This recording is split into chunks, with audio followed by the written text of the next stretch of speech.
평신도를 위한 조직신학 6번째 시간인데 이게 조직신학을 공부하는 게 참 어려운 내용이에요.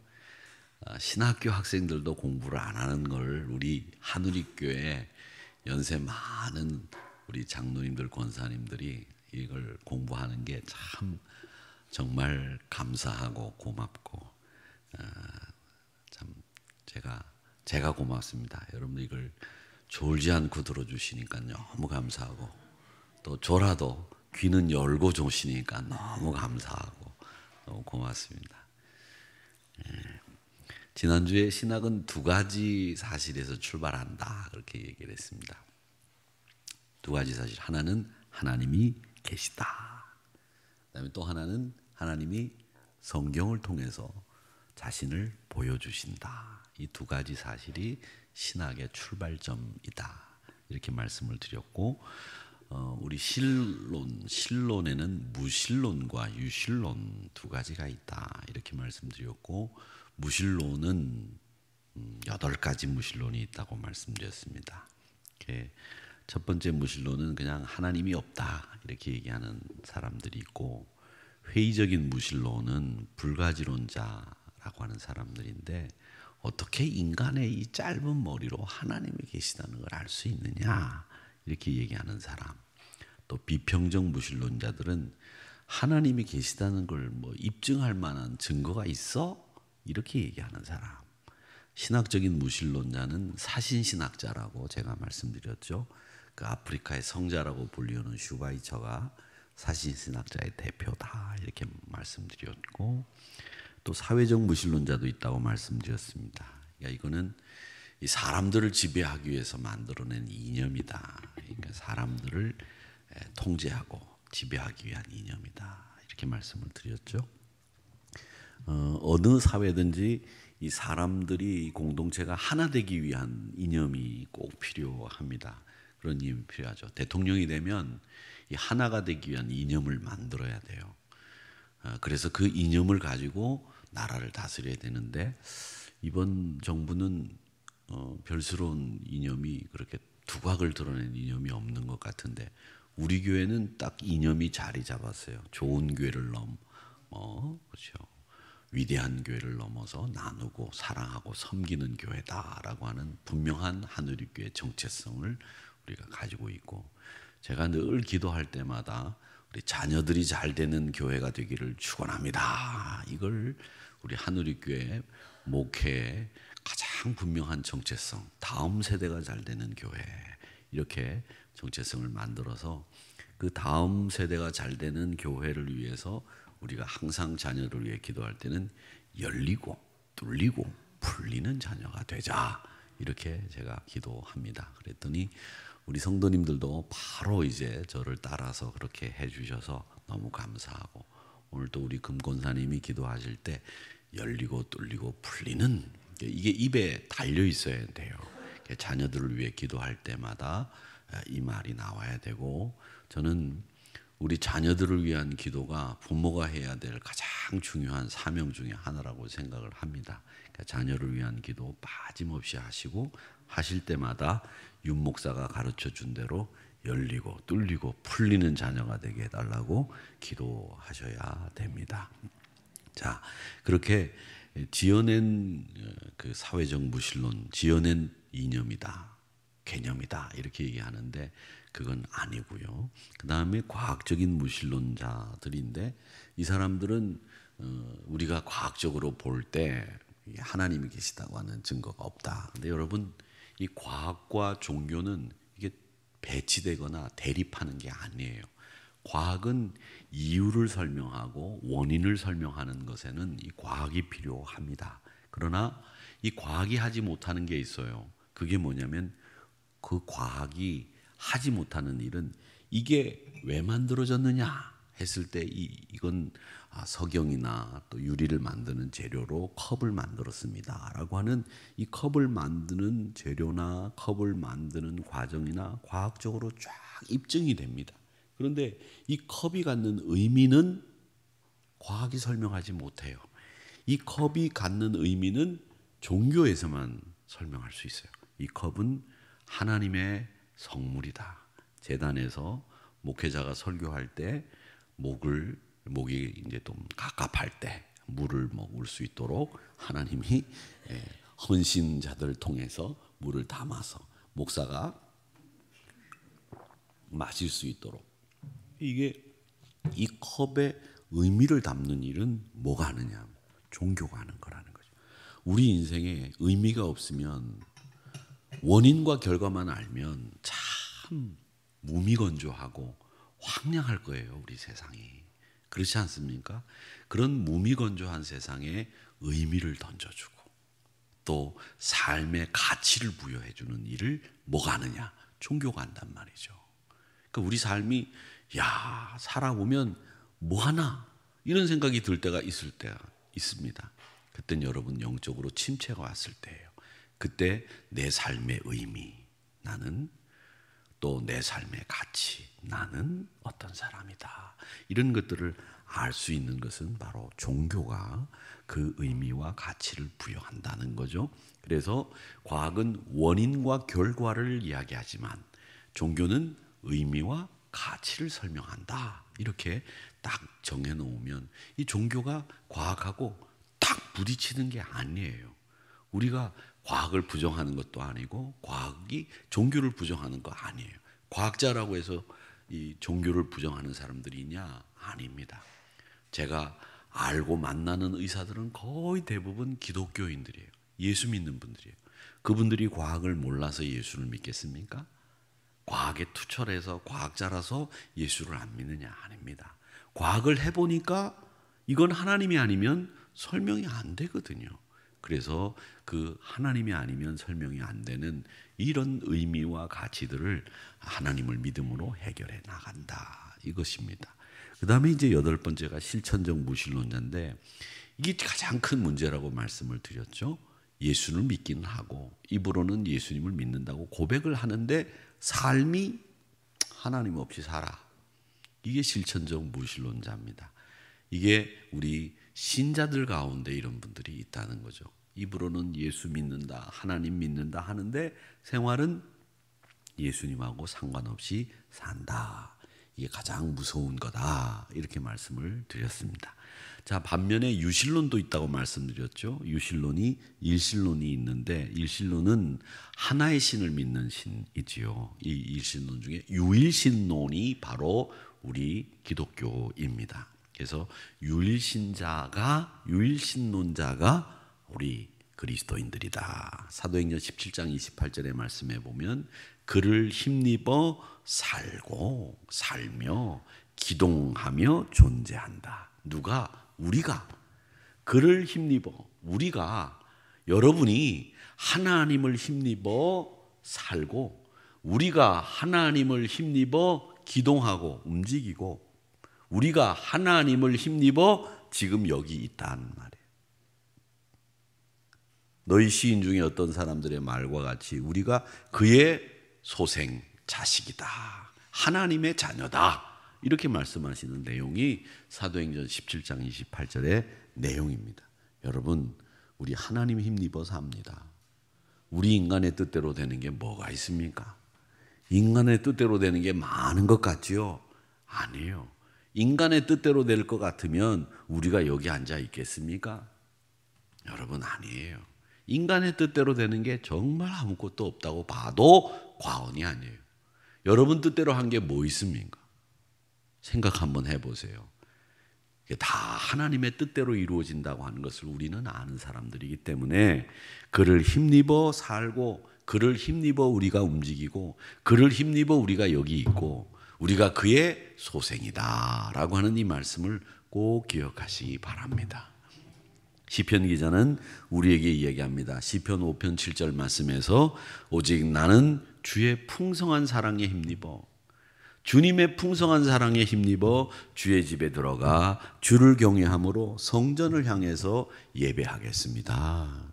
우리가 예배하는 것도 내가 하는 것이 아니라 그를 힘입어, 그의 풍성한 사랑에 힘입어 예배하는 것이고 그의 풍성한 사랑에 힘입어 여기 제단에 오른 것이고 그의 풍성한 사랑에 힘입어 여호와를 경외할 수 있는 능이 우리에게 생긴 것이다, 이렇게 말씀하시고 있잖아요. 그의 힘을 입지 않은 게 아무것도 없다는 것이에요. 다 그의 힘을 입었다. 이런 풍성한 사랑에 힘입어 살아가시기를 축원합니다. 여러분, 그 풍성한 사랑에 힘입어야 돼요. 그래서 제가 그 성락침례교회라고 하는 곳을 말씀드렸는데, 이 성락침례교회는 김기동 목사가 얼마 전에 형사 고발당해서 뭐 추행이라든지 횡령이라든지 이런 일 때문에 그 형사 고발 나간 기사가 나왔던 적이 있는데, 이 김기동 목사가 베레아라고 하는 이야기를 했죠. 귀신론입니다. 이 사람의 귀신론은 어떤 귀신론이냐면, 제명에 죽지 못한 사람들, 횡사한 사람들, 이런 귀신들이 인간 세계에 와서 계속 우리들에게 붙어서 우리의 삶을 방해하고 우리를 저주한다는 거예요. 그래서 그 귀신은 약으로도 떼어낼 수 없고, 그 귀신은 자기들의 축사, 귀신을 쫓아내는 것으로만 그 귀신이 떨어진다, 이렇게 이야기했습니다. 그리고 그 귀신은 천사들의 힘을 힘입어 쫓아낸다, 이렇게 얘기한 것이 베레아 귀신론의 실체입니다. 근데 이 귀신론은 여러분 어떤 얘기 됐냐면, 우리나라 한국의 그 민속 토속 종교와 유사합니다. 이 토속 종교는, 한국에서 토속 종교는 이 유교도 아니에요. 유교는 귀신론이라든지 또 저승에 관련된 얘기가 아무것도 없어요. 그 토속 종교에 의하면 우리가 죽으면 어디를 다니느냐, 이게 도교에서 나온 건데, 사람이 죽으면 어디를 다닌다 그래요? 구천을 떠돈다 그러죠. 구천이 뭐예요? 하늘이 9개가 있다는 거예요. 9개가 있다. 그 구천을 떠돈다는 거예요. 떠돈다는 거예요. 그게 왜 떠도느냐 하면 원한이 있어서, 맺힌 게 있어서 떠돈다는 거예요. 내 다리 내놔라. 그리고 다리 주면 간다는 거예요. 그래서 전설의 고향을 보면 여러분 어때요? 귀신들이 막 나타나죠. 사또가 새로 부임해가지고 현감이 되고 사또가 돼가지고 새로 부임했는데, 밤에 잠을 자는데 귀신이 나타나가지고 내 다리 내놔라 그래가지고 사또가 놀래가지고 이게 무슨 일인가 알아봤더니 처녀가 죽었어, 억울하게.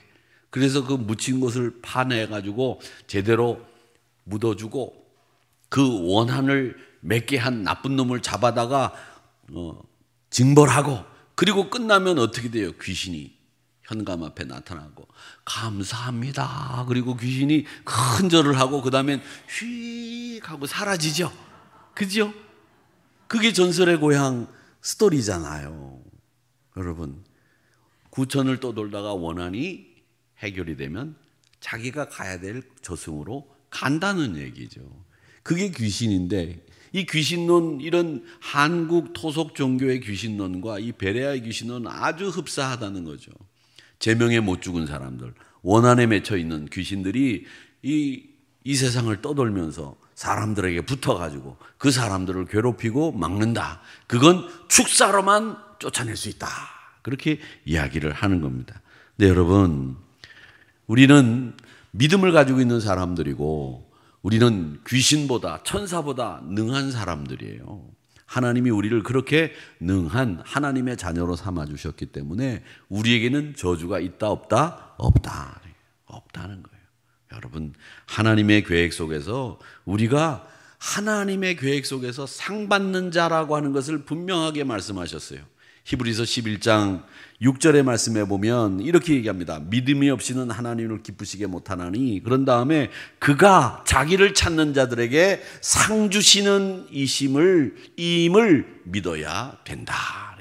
여러분들에게 하나님은 상을 주시는 분이시지 여러분에게 저주를 주는 분이 아니라는 거예요. 우리가 예수 믿게 되면 저주 아래 놓인 사람들이 아니라 상을 받을 준비를 하고 달려나가는 사람들이다, 이렇게 말씀하셨어요. 그렇기 때문에 여러분, 이런 귀신론에 허덕거리거나 매이지 마시고 절대 이단에 속지 마세요. 우리가 한 걸음만 더 나가서 생각하면 이단이 얼마나 허무맹랑한지를 금방 알 수 있단 말이죠. 그런데 워낙 상황이 급박하고 보이는 게 없고 그냥 지푸라기라도 잡고 싶은 심정에 이단에 빠지는 거예요. 그럴 때일수록 더 기도 부탁도 하시고, 그럴 때일수록 장로님이나 권사님들에게 또 믿음의 동지들에게 이 문제를 어떻게 해결할 것인지 논의도 하시고 같이 함께 기도도 하시고 이런 게 참 중요한 거예요. 그래서 교제가 필요한 거예요. 왜? 믿음의 사람들에게 내가 아무리 신앙이 좋다고 하더라도 장로님들에게나 권사님들에게 기도 부탁하는 일은 전혀 부끄러운 일 아니고 참 좋은 일이고 같이 조용히 그 문제를 놓고 기도하는 것처럼 아름다운 교제가 없어요. 그게 진짜 교제지 뭐가 진짜 교제겠어요. 같이 가서 밥 먹고 같이 가서 커피 마시고 이것도 교제지만 더 아름답고 복된 교제는 그 기도 제목을 놓고 같이 기도하는 이 영적인 교제, 이것이 진짜 교제라고 하는 것을 여러분 기억하시기를 바랍니다. 그런 교제를 나누시기를 바랍니다. 자, 그러면 오늘은 하나님 신론을 우리가 공부를 하는데 하나님이 계시다는 증명들을 우리는 잘 알지 못했지만 2000년 역사 속에서 하나님이 계시다는 걸 논리적으로 증명한 사람들이 있었겠습니까? 없었겠습니까?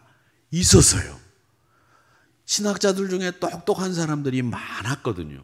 제가 볼 때도 바울이 글을 쓴 것을 이렇게 보면 바울은 적어도 IQ가 135 이상은 돼요. 적어도 135.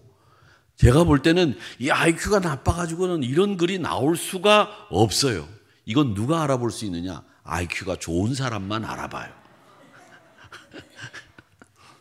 죄송합니다. 이렇게 우회적으로 자기 자랑하는 법을 제가 배웠습니다. 그래서 그렇다고 제 IQ가 135밖에 안 된다는 얘기를 하는 게 아니에요. 오해하지 마세요. 그런데 우리가 오늘 아침에 신문에 보니까 어떤 목사님이 그랬더라고요. 평균 108, 한국 사람들의 IQ 108 IQ가 되는 나라가 별로 없대요. 근데 우리나라는 국민들의 IQ 평균이 108이래요. 그러니까 얼마나 IQ가 높은 백성들이냐 그런 얘기를 해놓으셨더라고요. 그만큼 IQ가 높다는 거죠. 평균이 108이래요. 우리나라 분들 IQ가 말이죠. 자, 그걸 떠나서 이 바울이 그렇게 정말 탁월한 분이다. 근데 그런 탁월한 분이 많았어요. 기독교 역사에. 토마스 아퀴나스라는 분, 그 다음에 어거스틴, 이런 분들은 정말 탁월한 분들 아닙니까? 이 어거스틴이라고 하는 분은 진짜 탁월한 분 중에 탁월한 분이에요. 그분이 여러분 아시는 것처럼 어머니가 모니카 아닙니까? 그 모니카가 아들을 위해서 기도를 많이 했던 그 어머니를 둔 아들이 바로 어거스틴인데, 이런 사람들이 신이 계시다고 하는 걸 다 증명해 뒀어요.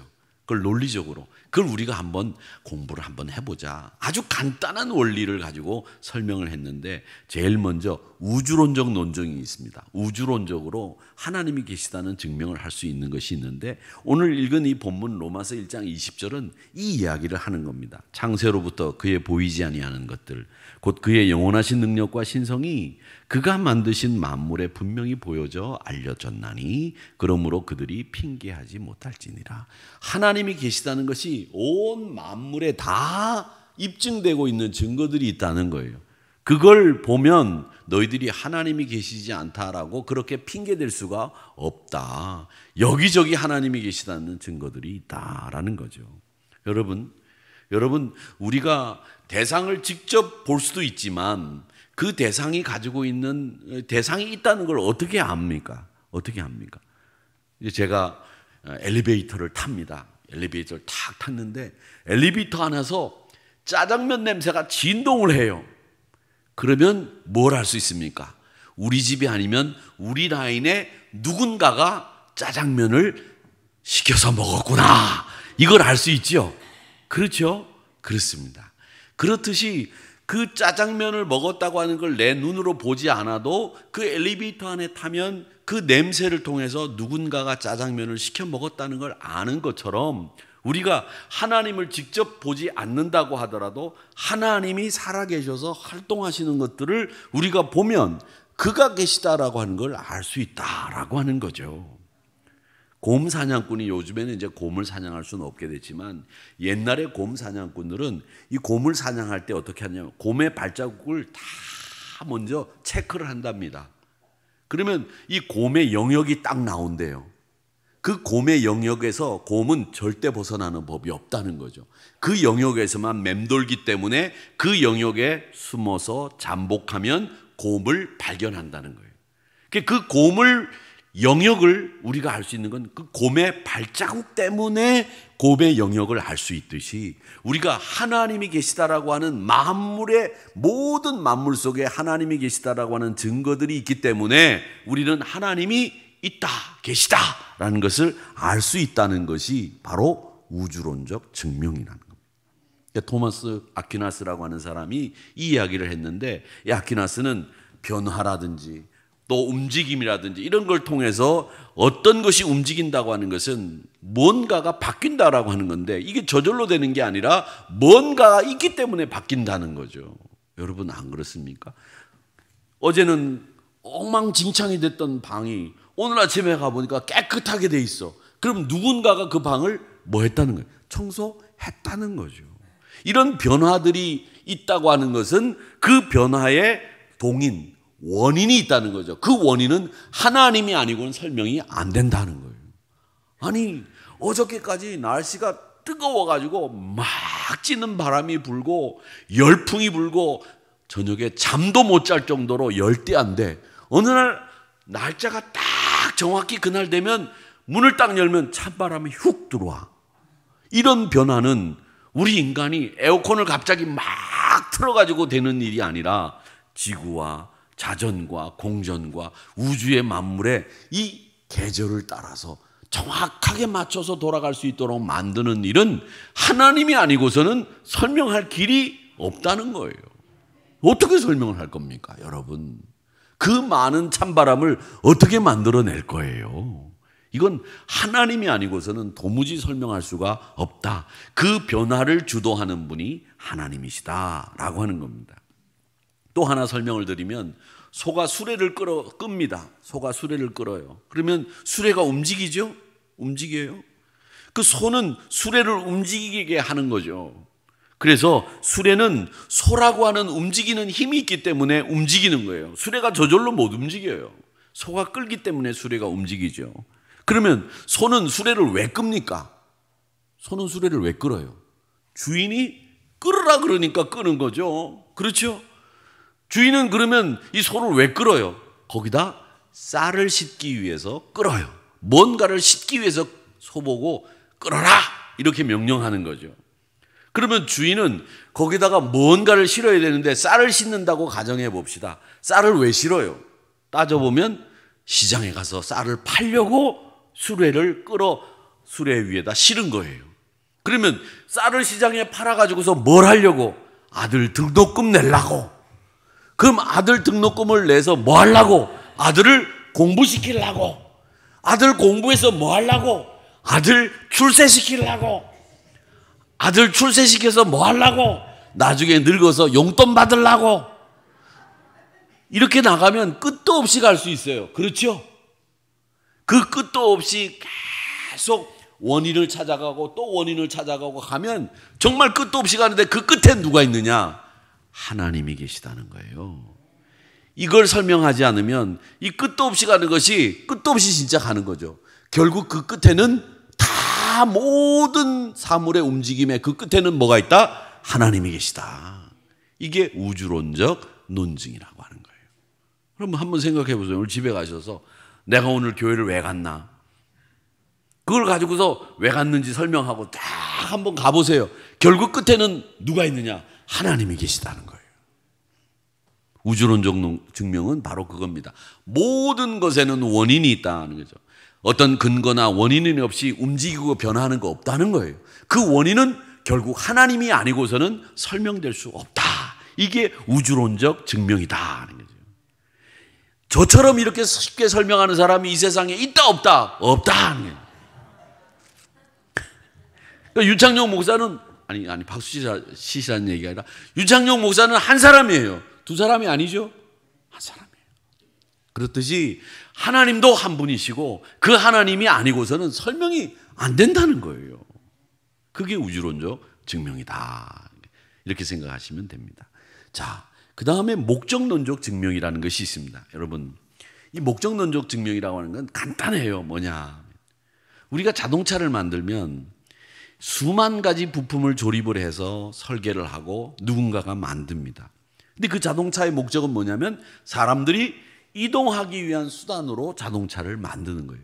모든 것에는 다 목적이 있어요. 그렇죠? 목적이 있어요. 목적이 없는 게 없습니다. 이 마이크의 목적은 뭐냐? 제 목소리를 여러분에게 잘 들리게 하기 위한 목적으로 이 마이크가 있는 거예요.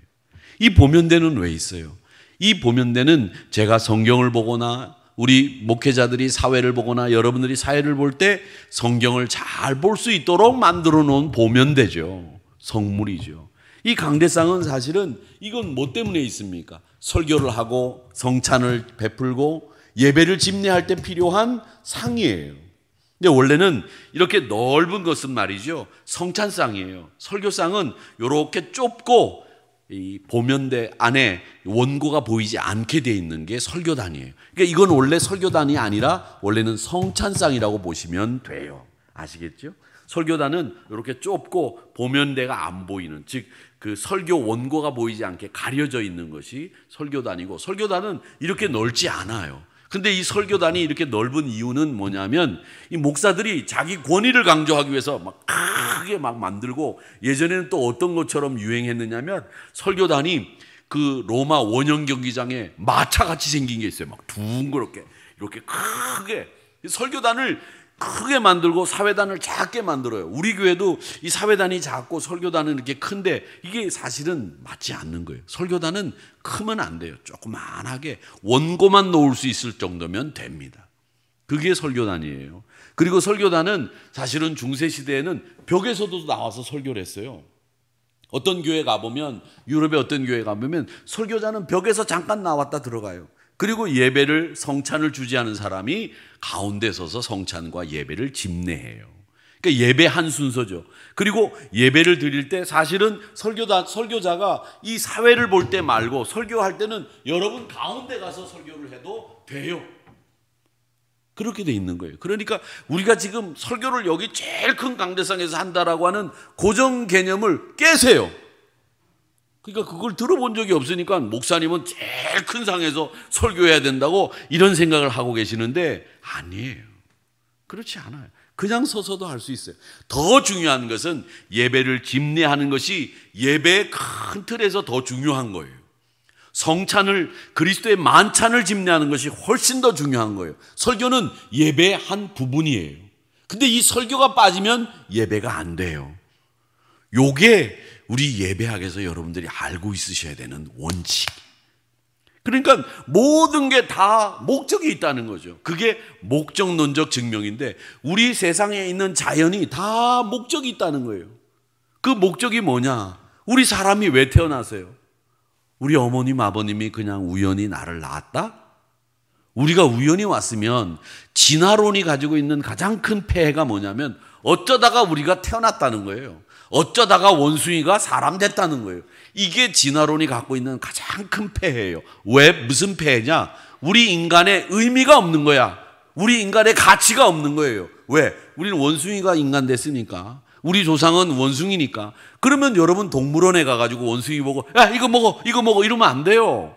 우리 조상인데 거기 가가지고 불경하게 이거 먹어라 그러고 던져주고 야 원숭이 똥구멍은 빨개, 거의 이거 불경이에요. 우리 조상인데 그렇게 얘기하면 되겠어요? 원숭이님 동문 발개, 이게 말을 올리기도 어렵게 해야죠. 어찌 그렇게 불경하게 원숭이 동문 발개 이렇게 얘기해요? 우리 조상인데. 아니에요. 생물학자들도 종과 종 사이에 이 뛰어넘는 건 없다고 해요. 원숭이가 사람이 되는 경우는 없다는 거예요. 없다는데 그게 진화론자들은 됐다는 거죠. 틀린 거죠. 근데 그거보다 더 큰 폐해는 뭐냐? 그렇게 인간이 만들어졌다고 한다면 우리 인생이 도대체 뭐 때문에 왔냐는 거예요. 여기에 뭐 때문에 왔냐? 뭐 때문에 우리가 사냐? 먹고 살려고? 뭐 때문에? 그 의미와 가치가 이 진화론은 설명할 수가 없는 거예요. 여러분의 인생의 의미가 뭐가 있는지, 여러분의 인생이 얼마나 가치 있는 것인지 이거를 진화론자들은 설명 못 한다니까요. 그런데 하나님께서는 우리에게 설명할 수 있도록 하나님이 만드셔서 그의 영광을 위하여 그의 뛰어난 이름을 찬송하게 하려고 우리를 택하셔서 우리를 지으셨다. 에베소서에서 분명히 이렇게 말씀하시고 있거든요. 우리에게는 목적이 있습니다. 의미가 있습니다. 가치가 있습니다. 그걸 설명하는 거예요. 그게 목적론적 증명이라는 거예요. 우주에 관해서 가장 탁월한 학자는 칼 세이건이라고 하는 사람입니다. 얼마 전에 돌아가셨어요. 저희가 대학 다닐 때 코스모스라고 하는 이런 두꺼운 책이 나온 적이 있었는데 지금도 나오더라고요. 대단히 훌륭한 책이에요. 그런데 제가 이 우주라고 하는 곳에 대해서 제가 쭉 여러 가지 우주에 대한 이 유튜브 영상들을 쭉 이렇게 보니까 그중에 가장 우리 그리스도인들이 봐야 되는 그런 영상이 있는데 제가 딱 잘라가지고 1분만 여러분들에게 보여드리겠습니다. 한번 보시도록 하는데 이 우주라고 하는 것이 우리가 생각할 수 없을 정도로 크다라고 하는 것을 보여주는 겁니다.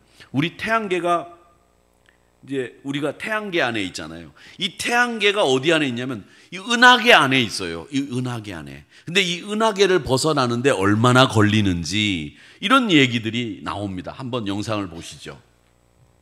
광속으로 이동한다면 국부 은하군에서 가장 가까운 마페이 은하군까지 날아가는데 1100만 년이 걸립니다. 물론 이 마페이 은하군 또한 멀어지고 있긴 합니다. 현실적이라고 하기에는 어렵지만 우리가 도달할 수 있는 우주는 국부 은하군입니다. 별 사이를 여행하는 것도 아직 상상하기 힘들지만 만약 우리의 은하를 넘어갈 수 있다고 가정해보죠. 우리 은하를 벗어난다면 우주의 몇 %를 여행하는 것일까요? 고작 0.00000000001%입니다. 고작 이 정도의 우주를 여행하는 것이죠. 은하를 뛰어넘는 여행은 현실적으로 도달할 수 없는 범위입니다. 우리는 아직 항성 안에 있는 다른 별로 사람을 보내는 것도 힘든 상황입니다. 그런데 그런 별들이 4천억 개 이상 모인 은하를 뛰어넘는 것이 고작 저 수치라니 우주는 도대체 얼마나 넓은 것일까요? 그리고 우리는 얼마나 작은 존재인 것일까요? 보셨죠? 우리 은하계를 벗어나서 다른 은하계로 가는데 1100만 년이 걸린대요. 그것도 어떤 속도로? 자동차 속도로? 100km로? 광속으로 우리 은하계를 넘어가는 데만 1100만 년이 걸리는데 그 1100만 년을 넘어가는 게 우주 여행에 몇 프로를 한 거냐? 0.0000. 그 0이 몇 개인 줄 아세요? 12개예요. 제가 세봤어요.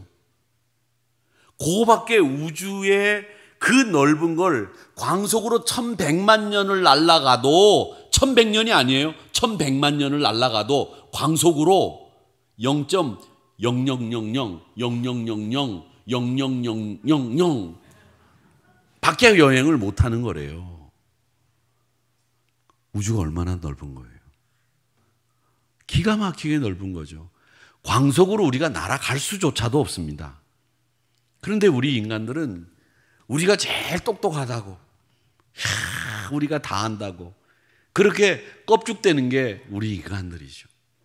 우주가 얼마나 넓은지 이 칼세이건은 이거 하나님이 아니고서는 설명할 수가 없다는 거예요. 이게 어떻게 진화론이 설명할 수 있느냐는 거죠. 그 우주의 많은 별들을 어떻게 만들었냐는 거죠. 은하계 하나가 가지고 있는 이 넘어가는 데만 1100만 년이 걸리는데 그런 은하계가 몇 개? 4천억 개가 있다는 거예요. 상상이 됩니까? 1100만 년을 광속으로 가야 되는 은하가 4천억 개가 있다. 이건 우리 머리로는 계산할 수 없는 크기의 우주라는 거예요. 그런 우주 안에서 어떤 형태든지 무슨 일인지 뭐가 일어날지 어떻게 하냐는 거예요. 화성만 해도 그 화성의 표면 온도가 섭씨 450도래요. 450도. 우리가 살고 있는 이 지구는 정말 우리 인간이 살기 적합한 온도인데 우리는 섭씨 450도에서 살 수 없는데 섭씨 10도만 올라가도 어이 더워, 신경질나. 한 10도만 내려가도 어이 추워, 왜 이렇게 추워, 이게 우리 인간이잖아요. 그런데 우리 말고 지구 말고 다른 행성은 450도, 700도, 4500도 태양에서 한번 불줄기를 이렇게 뿜어내는데 그게 4,500km를 이 불줄기를 뿜어낸대요. 4,500km. 보통 태양에서 이 불줄기를 팍팍 쏘는 게 4,500km래요. 근데 여러분 4,500km 가보셨어요? 한 번에? 제가 많이 달려봐서 하루에 880km 달려봤는데 880km. 이야, 지겹더라고요. 그냥 막 밟아도 880km. 아유, 10시간은 가요. 근데 4,500km를 어떻게 가? 와, 힘들어요. 그러니까 이 우주 태양계, 이거 너무나 힘든 일이고 너무나 크다는 거죠. 시편 139편 8절 말씀에 보면, 근데 우리의 마음을 편안하게 해주는 말씀이 있습니다. 내가 하늘에 올라갈지라도 거기 누가 계시며? 하나님이 계시며. 수월에 내 자리를 펼지라도 거기 누가 계시다? 하나님이 계시다. 야곱이 바다나람으로 도망을 가다가 루스 땅까지 하나님이 따라오신 것을 알고, 와, 하나님이 여기까지 오셨구나. 그런 것을 아는 것처럼 시편 기자도 내가 하늘에 올라갔는데 거기도 하나님이 계시고, 수월에 자리를 폈는데도 거기도 하나님이 계시네. 하나님이 계시지 않는 곳이 없네. 이런 이야기를 하고 있다는 거죠. 사랑하는 성도 여러분, 이렇게 하나님이 어디에다 계시다는 것을 기억하시기를 바랍니다. 하나 더 존재론적 증명이 있는데, 오늘 지금 49분이니까 또 여러분 식사 시간도 다가오고 또 배도 고프고, 그렇죠? 우리 배꼽 시계는 정확해요. 그렇죠? 그래서 여기서 또 하면 한 15분 더 훌떡 가니까 여기서 딱 끝내고 또 다음 주에 하면 되죠, 뭐. 그렇죠? 그러니까 여러분 편안하게 하나님이 계시다고 하는 것을 증명했던 신학자들이 어떤 논리로 증명했는지 이걸 편안하게 들어보시면 이해되죠. 외우지는 마세요. 외워지지도 않겠지만 외우지도 마시고 들어보시면, 아, 그렇구나, 이해가 되죠. 이 세상이 얼마나 크고 넓은지 우리가 이해가 됩니다. 우리가 우주선을 만든다고 가정해 보겠습니다. 우주선을 만들려면 설계도가 있어야 되죠. 그 설계도를, 건물도 마찬가지입니다. 건물을 지으려면 먼저 설계도가 필요하고, 그 설계도대로 지을 수 있는 지능, 기술, 자본이 있어야 됩니다. 그렇습니다. 근데 설계를 아무리 잘해도 그 설계도대로 지을 수 있는 기술이 없으면 못 져요. 그래서 좋은 설계 회사에서 설계를 해도 기술이 없는 시골에 가서 기술 없는 기술자들 데리고 집을 지으면 설계도대로 집이 지어지지가 않습니다. 그러니까 집을 지을 땐 설계도도 중요하지만 지능을, 기술을, 자본을 가지고 있는 사람을 만나야 그 설계도대로 집이 지어지는 거예요. 그리고 그 집을 지으려면 또 뭐가 필요합니까? 집주인이, 야, 내가 땅을 사서 이번에 집을 지어야 되겠다, 이런 의지가 있어야 되지 않겠습니까? 그런 집을 지어야 되겠다고 하는 주인의 의지, 그리고 좋은 설계도, 그 설계도대로 지을 수 있는 기술과 자본, 이게 있어야 집이 제대로 지어지는 거예요. 그런데 여러분, 조금 전에 보셨듯이 1100만 년을 광속으로 날아가서 은하계를 벗어나는데 이런 큰 우주를 만들 수 있는 기술을 가진 사람이 누가 있습니까? 바이든? 윤석열? 못 만들어요. 윤창룡도 못 만들어요. 같은 윤씨라도 못 만들어요. 그건 하나님 이외에는 만들 수가 없어요. 제가 볼 때는 그래요. 1100만 년을 광속으로 날아갈 수 있는 그 은하계가 4천억 개가 있는 걸 누가 만들 수 있어요? 하나님이 아니면 안 되죠. 그러니까 하나님이 계신 거예요. 누가 만든단 말이에요. 누가? 저절로 그 많은 게 만들어졌다고? 에이, 말도 안 돼. 거짓말하지 마세요. 우연도 하나둘이 우연이어야지. 1100만 년을 광속으로 날아가는 은하계가 4천억 개가 있는 걸 어떻게 우연히 만들어졌다고 설명해? 하나님이 아니고서는 안 되는 거예요. 그러니까 하나님만이 이런 큰 우주를 만들 수 있는 설계도를 만들 수 있으시고 기술이 있으시고 의지가 있으셨기 때문에 하나님만 그 일을 하실 수 있는 분이다 라고 하는 거죠. 절대자가 아니면 만들 수가 없는 거예요. 여러분 기억하십시오.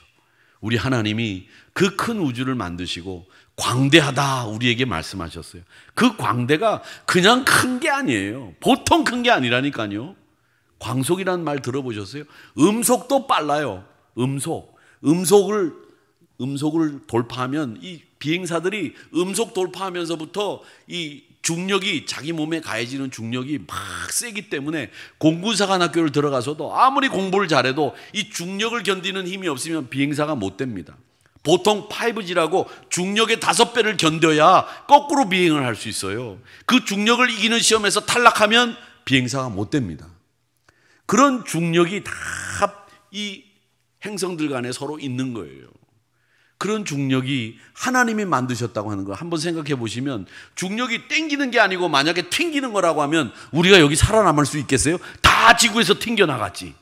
그런데 하나님이 그걸 땡기는 걸로 만들어 놓으셨어요. 그러니까 여러분, 높은 데는 올라가지 마세요. 땡기기 때문에 떨어져요. 아시죠? 그런 하나님이 우리의 하나님이라고 하는 사실을 여러분 기억하시고, 그 하나님이 인간을 만들 설계도를 잘 만드셨고 거기에 인간을 만들 능력을 가지고 계신 그분의 의지로 우리를 만드셨다. 그분이 우리의 영광을 받으시기에 합당한 분이시다라고 하는 것을 기억하시면서 그 하나님과 동행하는 여러분 모두가 되시기를 주님의 이름으로 축복합니다.